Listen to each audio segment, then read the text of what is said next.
Pernikahan adik Presiden Joko Widodo, Hidayati dengan Ketua Mahkamah Konstitusi Anwar Usman dikhawatirkan akan mengganggu wewenang MK dalam mengadili uji materi undang-undang yang dibuat pemerintah.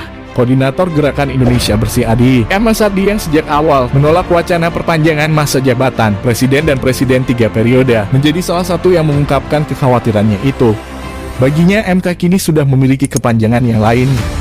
Bukan lagi Mahkamah Konstitusi, melainkan Mahkamah Keluarga lantaran dipimpin langsung oleh adik ipar seorang presiden.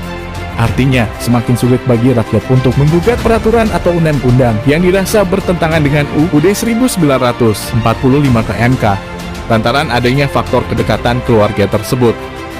Kian mustahil bagi kita datangi MK pasca jadi Mahkamah Keluarga untuk ajukan uji materi kebijakan kakak ipar yang ngaco, ujarnya kepada redaksi.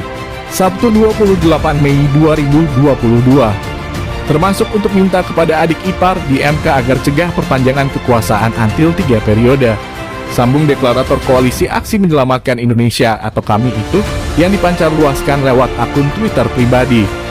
Lebih lanjut, juru bicara Presiden keempat RI Abdurrahman Wahid ini heran dengan dinasti politik yang sedang dibangun Jokowi. Pasalnya, baru kali ini ada anak menantu dan adik ipar yang menjadi pejabat negara di saat Jokowi masih menjabat sebagai presiden. Setelah anak menantu adik, ini dinasti apa? Tanyanya heran. Pernikahan Ketua Mahkamah Konstitusi Anwar Usman dengan Hidayati, adik dari Presiden RI Joko Widodo, dikhawatirkan berdampak pada pelayanan hukum dalam lembaga judicial review undang-undang tersebut. Pengamat politik Universitas Widya Mataram atau UWM Dr. As. Martadani Nur memang mengkhawatirkan terjadi konflik kepentingan mencuat berkaitan dengan wacana Presiden Jokowi menunda pemilihan umum 2024. Prai Dr. Sosiologi dari Universitas 11 Maret itu berpendapat, Anwar Usman sebaiknya ancang-ancang mundur dari jabatan Ketua MK untuk menjaga marwah lembaga penguji undang-undang tersebut. Dekan Fakultas Ilmu Sosial Politik Universitas Widya Mataram itu menyatakan, hubungan keluarga dalam sistem kekeluargaan di Indonesia berpengaruh besar terhadap proses suksesi dalam jabatan struktural maupun jabatan politik. Dia menggambarkan kasus pemilihan kepala daerah, para pengganti pejabat bupati, dan wali kota dari kalangan keluarga dekat. Pengaruh politik-politik keluarga itu di Indonesia cukup besar. Kita bisa melihat dari fenomena di pemerintahan.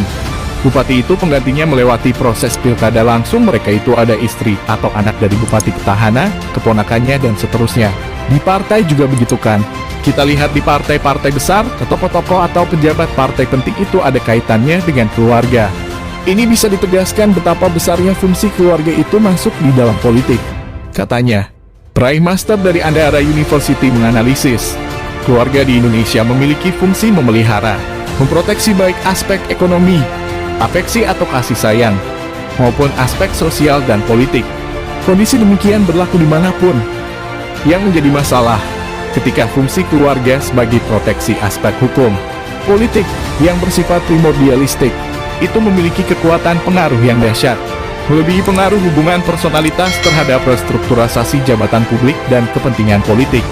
Di dalam hubungan keluarga dalam konteks apapun bisa mendatangkan aspek memaksa secara disadari atau tidak disadari untuk kepentingan tertentu. Dalam konteks hubungan keluarga, setiap orang bahkan sulit menghindari dari aspek memaksanya ini. Aspek peniruan dan adaptasi dalam hal proteksi terkait aspek hukum, politik dan ekonomi, karena kita melihat dalam kenyataannya masih prihatin ada sisi proteksi yang bersifat primordialistik. Dengan alasan teoretis demikian, maka alumni Visipol UWM tahun 1991 itu menyatakan, Anwar Usman sangat bijak untuk menghindari potensi konflik kepentingan dalam memimpin MK dengan cara mundur dari jabatan ketua dimaksud. Saya berpendapat dengan pertimbangan teori seperti itu untuk menjaga marwah MK, membangun kepercayaan kepada masyarakat terhadap MK, sebaiknya ya beliau mundur dari ketua MK. Kalau tidak, posisinya ada potensi besar disalahgunakan yang justru menurunkan kepercayaan masyarakat, menurunkan wibawa atau marwah ketua MK. Menurut dia, publik bisa saja berprasangka pernikahan ketua MK berkaitan dengan jabatannya dan dikaitkan dengan wacana penundaan pemilu 2024 dan perpanjangan masa jabatan presiden. Prasangka itu sangat wajar karena posisi Anwar Usman sangat strategis berkaitan masalah penundaan pemilu masuk dalam wilayah sengketa hukum. Selain masalah politik kekuasaan, maka MK memiliki peran menciptakan hukum apabila terdapat judicial review undang-undang paket politik. Jika penundaan pemilu itu masuk dalam sengketa hukum, nantinya ya tentu MK akan berpengaruh sebagaimana yang saya katakan tadi. Meskipun saya tidak melihat ini sebagai by design, pernikahan ketua MK itu lebih sebagai sebuah kebetulan yang berpotensi punya pengaruh besar di MK. Jangankan memiliki pengaruh keluarga, tidak memiliki pengaruh keluarga pun masyarakat juga punya pandangan yang beragam. Ingat, sebagian keputusan MK itu kan juga diragukan oleh publik terkait dengan sengketa-sengketa politik yang masuk dalam penyelesaian hukum. Ibu dia. Akhirnya jika benar ini terjadi pernikahan yang dimaskut, maka bisa saja MK dijadikan kartu penyelamat. Jika benar begitu, keputusan penundaan pemilu masuk di dalam sengketa hukum dan tentu berdampak dalam kerja MK dalam berkaitan wacana penundaan pemilu. Pungkasnya,